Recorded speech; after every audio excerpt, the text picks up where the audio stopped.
In ancient Greece, where gods and people mixed, lived Cephalus and Procris, a prince and princess tied together by love. Their days were full of laughter, their nights were peaceful, and their bond seemed unbreakable. Cephalus, a famous hunter from Athens, admired Procris's grace and spirit. She loved his strength and kindness. They promised to be faithful to each other, believing their love was like a strong fort against the world's problems. Their happiness was simple, built on trust and good times shared. But even the brightest sky can be covered by doubt. Sometimes the biggest problems come not from monsters or gods, but from inside ourselves. A single seed of doubt, once planted, can choke even the most beautiful love. For Cephalus and Procris, their perfect world was about to be shaken, not by an angry god, but by the fear of losing what was most important. The universe, it seems, always finds a way to test what we care about most. And so, their love story would soon become a story of trust and how it fell apart. One day, a small doubt crept into Cephalus' heart. He wondered, was Procris's love truly strong and steady? Could she be tempted away? Even though she had given him no reason to doubt, insecurity took root. The trust that had been their foundation began to crack. Wanting to be sure, Cephalus thought of a mean test. He would dress up and try to trick his own wife into loving him. He told himself this trick was needed, not seeing the pain it would cause. He left Procris, saying he was going on a long hunting trip, while secretly planning to come back as a stranger. Procris, trusting and loving, wished him well, not knowing about the trap being set. Cephalus' need to feel sure would start a chain of events neither of them could guess. Sometimes, the biggest betrayals come not from bad intentions, but from fear. And so, the test began. On his trip, Cephalus caught the eye of Eos, goddess of the dawn.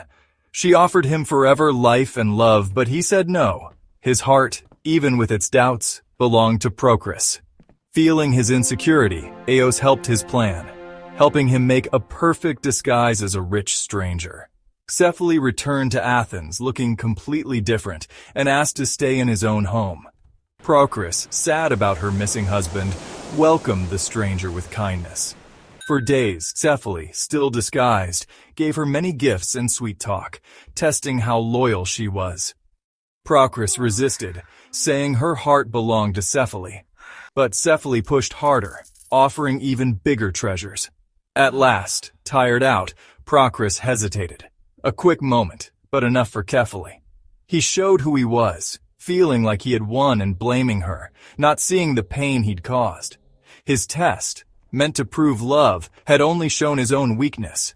By trying to be sure, he had caused heartbreak. The damage was done. Trust, once broken, is not easily fixed. The results of his trick would soon unfold.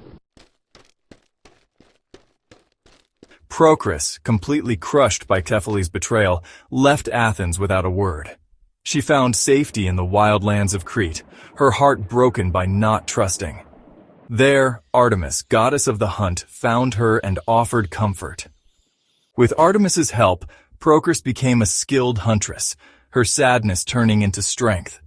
As a sign of favor, Artemis gave her a spear that never missed, and a dog, Laelaps, who always caught his prey.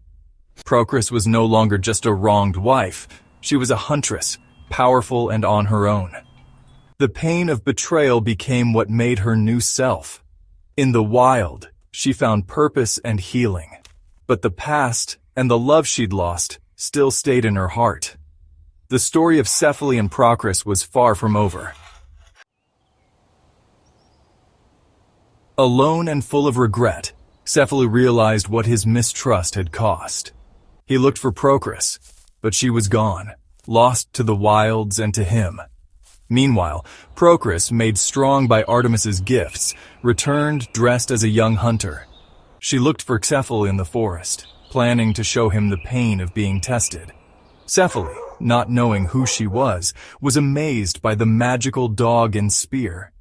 He offered a lot of money for them, wanting their power very much. Procris, still disguised, said no to all offers, except one, a night of closeness, testing Cephalus' loyalty just as he had tested hers. Cephal hesitated, tempted by the offer, just as Procris once had. In that moment, Procris saw the truth. He too had flaws, capable of weakness. The lesson was clear. Trust is delicate and no one is safe from doubt. The test had come full circle. Now, both understood the pain of suspicion. Procris showed herself, ending the game. Cephalus, filled with shame, begged for forgiveness, finally understanding the pain he'd caused. Procris, seeing he was truly sorry, forgave him. They chose to start fresh, promising to rebuild trust. As a sign of making up, Procris gave Cephalus the magical spear and laelaps. Their love, made stronger by hardship, grew deeper and more careful. For a time, happiness returned, though it was more delicate than before.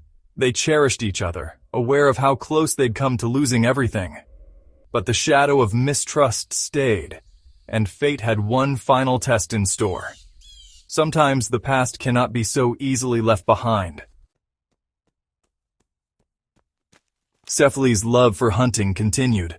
After long days in the forest, he would rest and call out, "Come, sweet Aura, soothe me," speaking to the gentle wind. Someone hidden nearby overheard, mistaking Aura for a lover's name. Rumors spread, reaching Procris, opening old wounds of mistrust. Unable to handle the uncertainty, Procris followed Cephalus into the woods.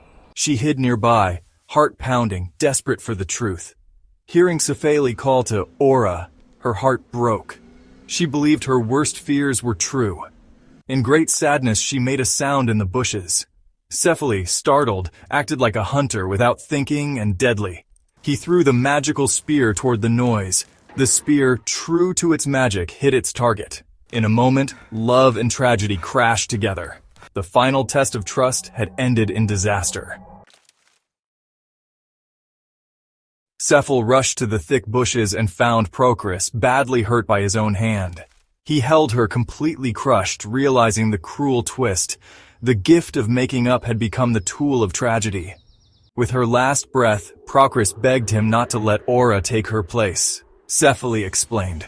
Aura was only the wind, not another person. Understanding came too late. She forgave him and died in his arms. Cephalus' sadness was complete. The court of Athens found him guilty and he was sent away, forced to wander in sorrow. His life became a punishment, haunted by the memory of Procris and the results of mistrust. Their love, ruined by suspicion, became a warning story. Trust, once broken, is hard to fix. Some mistakes can never be undone. And so Cephalus wandered, a broken man, forever wishing for what he had lost.